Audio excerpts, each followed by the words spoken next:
Bien, bonjour, bonjour. On se retrouve pour une nouvelle arcane, l'arcane de l'impératrice aujourd'hui. Arcane particulière, le féminin sacré. Mais souvent, ce féminin sacré, comme je le disais déjà pour l'empereur avec le masculin sacré, c'est confondu avec le corps ou la sexualité ou la femme. L'état de femme, et non l'impératrice ou le féminin sacré, ce n'est pas ça. C'est plutôt une conscience. Le masculin est l'action, c'est lui qui le bâtit, c'est lui qui construit. La femme amène la conscience. Mais je vous rappelle que nous avons tout en nous. C'est une phrase que vous entendez souvent et souvent qui est mal comprise. Nous sommes autant féminin, masculin, empereur, impératrice dans notre incarnation. Après, oui, nous sommes plutôt d'un genre masculin ou féminin dans notre corps physique.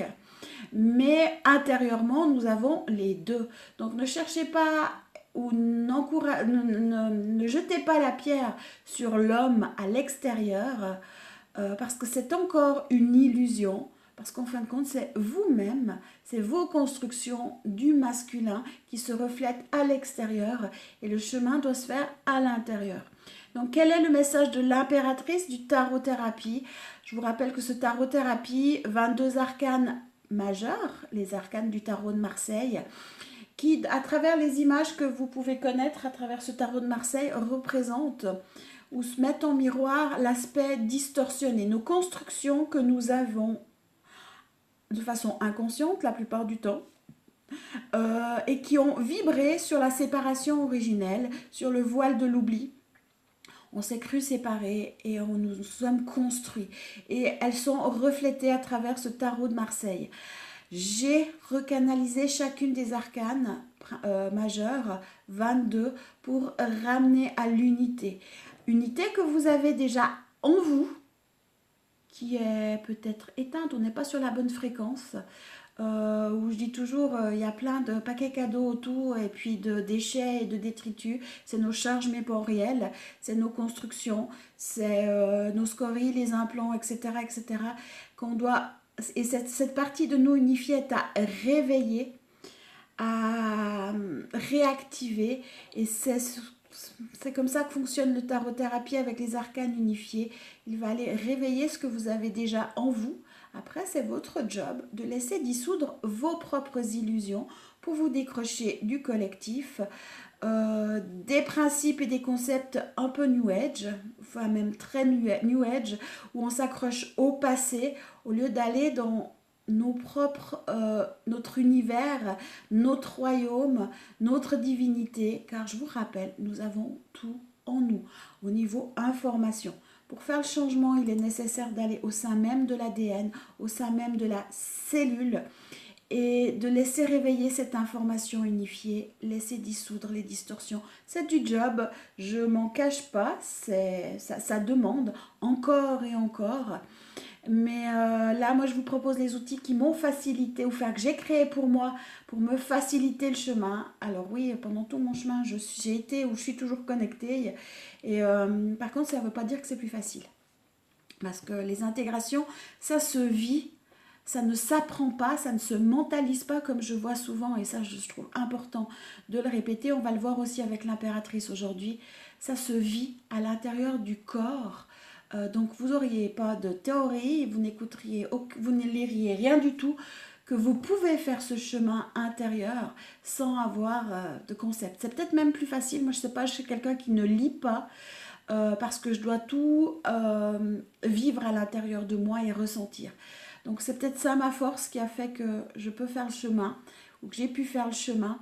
Et c'est là que mon job, mon rôle, c'est de vous guider ou de vous partager des outils qui m'ont servi et qui peuvent vous servir à vous aussi. Donc qui est cette impératrice? Et l'impératrice représente en nous le monde vibratoire, les écrits, les codes, les connaissances sacrées, la sagesse. Elle est le pont entre le ciel et la terre et initie la descente de la conscience dans la matière. Au travers de sa volonté unie à Dieu, elle donne la vie et enfante le divin. Elle est l'archétype du féminin sacré. Message que j'ai reçu et vibralisé le 10 avril 2019, je vais vous le partager. Je suis la partition qui se joue en chacun de vous et qui rythme la danse sacrée de la vie. Actuellement, les implants et les croyances encore reliées au féminin sacré vibrent telles des fausses notes et détonnent la mélodie de votre âme. Sortez des enfermements et courants New Age qui vous maintiennent dans l'illusion du féminin sacré. Il est totalement illusoire de chercher à rétablir cette magnificence par des techniques ou initiations quelconques. Bien au contraire, ces dernières vont qu'accentuer et appuyer les implants de la partition et vont enfermer encore plus profondément dans l'illusion du sacré. À vous par contre de rétablir l'œuvre originale. Aucun rite ne pourra exprimer un état naturel. Le grand orchestre exécute à chaque instant votre chanson. À vous de leur fournir la partition d'origine. Effacez chaque mauvaise note composant votre œuvre. Ainsi, la mélodie du bonheur retentira à nouveau en votre cœur. Et j'aimerais parler maintenant de la sexualité sacrée avant de présenter l'impératrice dans ses distorsions et dans son état unifié. Parce qu'il y a un enfermement et une illusion, une distorsion et c'est infernal. Donc je vais vous transmettre ce qui m'a été donné par l'impératrice, par les enseignements que j'ai redécouvert, oui, en moi, en allant rechercher mon origine au-delà du voile de l'illusion, au-delà de la distorsion. L'enfermement en lien avec la sexualité est énorme et empêche l'accomplissement. Il fait partie des fausses notes que l'on peut découvrir sur la partition de notre œuvre. L'expérimentation de la sexualité sacrée au travers de techniques ou de rites est ni plus ni moins une accentuation d'un plan et d'enfermement qui engendre un déséquilibre intérieur ainsi qu'une dépendance à l'autre. Ne sommes-nous pas complets et entiers? Il n'y a pas de but à atteindre, il n'y a pas de technique à apprendre ou à expérimenter tel un robot. Il y a plutôt à dégager notre partition intérieure et danser naturellement la vie pour ainsi vivre une intimité divine. Tout est là, tout est présent de façon naturelle. En se libérant des programmes et des illusions inscrites jusque dans l'ADN, vous découvrirez que tout se joue intérieurement pour ensuite se manifester extérieurement si le désir y est.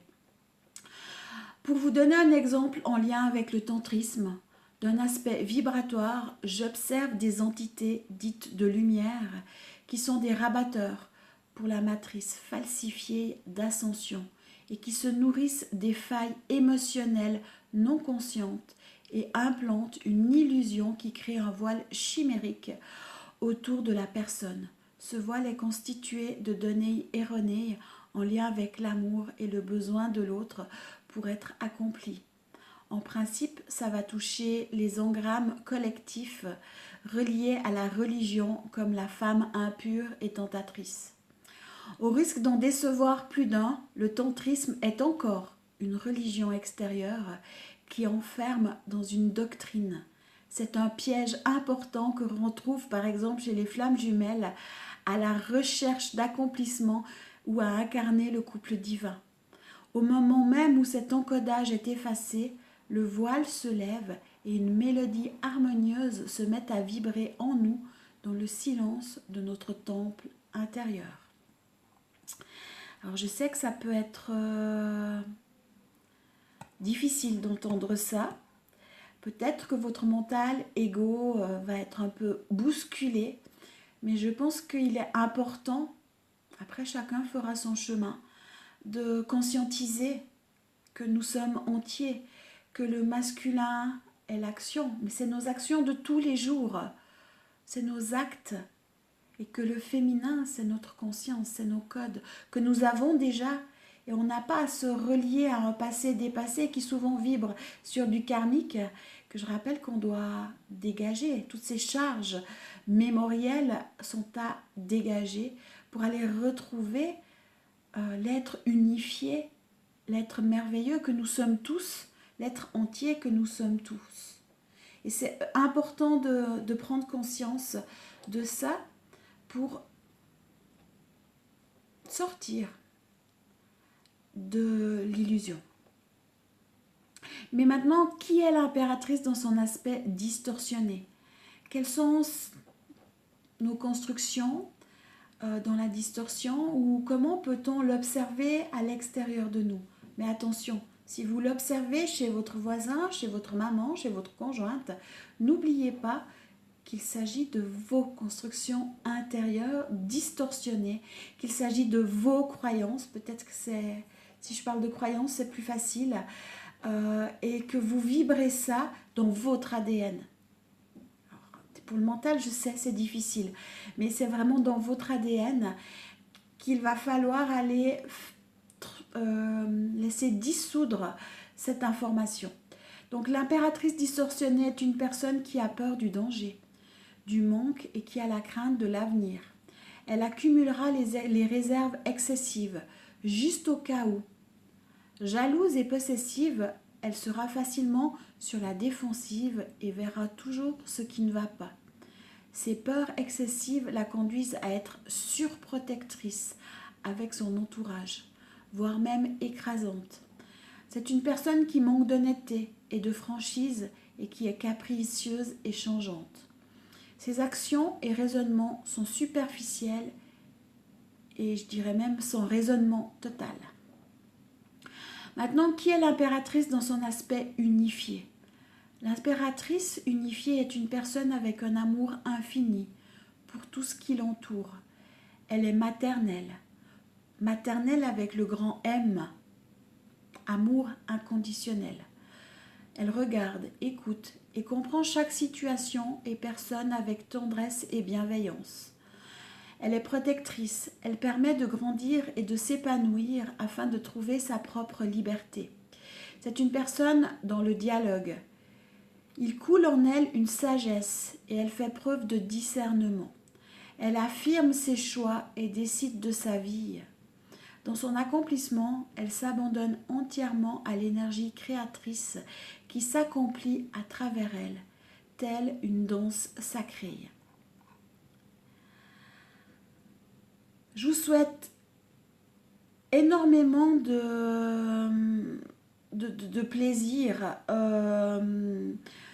avec cet arcane. Peut-être que je vais vous partager mon expérience personnelle pour vous montrer le chemin qu'il y a à faire. Alors lors de l'intégration vraiment de cette impératrice unifiée, j'ai fait tout un travail de désencodage face au féminisme. Une fois les libérations faites, j'ai ainsi découvert que ce positionnement social était ni plus ni moins le résultat d'un déséquilibre intérieur relié, entre autres, à une croyance collective de soumission qui a engendré un mécanisme de rébellion face à l'homme.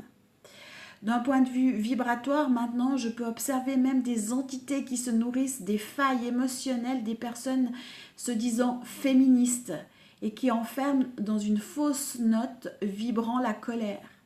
Lorsque j'ai écrit le fameux courrier co-signé par 39 autres personnes, j'en parle souvent dans mes capsules ou dans mes témoignages, je dénonçais de la pollution, mais je portais la casquette d'une féministe. Soi-disant pour une cause environnementale et citoyenne, je voulais inconsciemment mener bataille contre le masculin pollueur et destructeur. Le chemin est intérieur et le changement se passe en nous et nulle part ailleurs.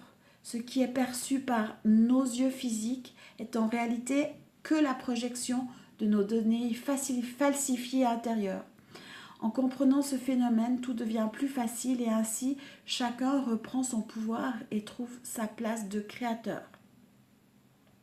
Et oui, j'ai dû faire un travail immense, là je relis mes notes, face femme, homme, faire la paix, pacifier ma relation, faire un désencodage face au féminin mais aussi face au masculin. parce que, comme je le dis, ce masculin pollueur, menteur, manipulateur, pervers narcissique, en fin de compte, reflétait mes propres constructions intérieures. Je vous assure que le mental, que l'ego, que la personnalité déteste dire ça. Dans un premier temps, tu te dis « Ouh là là là là là ». En fin de compte, je ne suis pas mieux qu'eux. Et ça fait mal. Ça fait mal. Mais petit à petit, ben, on découvre que ouais, on est construit par le collectif, par les croyances, par la religion, et puis que les informations vibratoires, elles sont dans l'ADN, et qu'on a à faire ce nettoyage, qu'on a à se délester pour retrouver son propre rayonnement, son authenticité, et faire le chemin. C'est pas facile, les émotions remontent, se décristallisent. Il faut accepter, être dans l'accueil de soi, et ça je vous encourage à écouter les pépites alchimiques qui parlent d'accueil, qui parlent de pacification, de faire la paix, qui parlent de qu'est-ce que l'amour inconditionnel. Vous les trouvez sur ma chaîne YouTube, parce que c'est l'expérience qui m'amène à parler de ça, et je vous assure que ça a été difficile, mais je pense que j'ai encore du chemin. Est-ce qu'on finit une fois ce chemin? Je ne sais pas. Mais je peux que vous inviter à faire déjà le premier pas et de vous regarder dans le miroir de vous-même. Toutes les informations pour cette arcane, vous le retrouvez sur le site espace-thérapie.com. Accompagnement de 5 jours, 15 €. Ça promet de belles retrouvailles, ça promet de belles libérations. Le travail, c'est vous qui le faites. Moi, je vous partage mes outils d'alchimiste. Je viens de la pratique, c'est pas de la théorie que je vous donne, un petit peu pour soulager le mental et puis pour vous aiguiller. Mais autrement, c'est vraiment ma pratique quotidienne. Je vous dis à tout bientôt. Je vous fais des gros bisous. Pétillante journée, soirée. Et prenez soin de vous.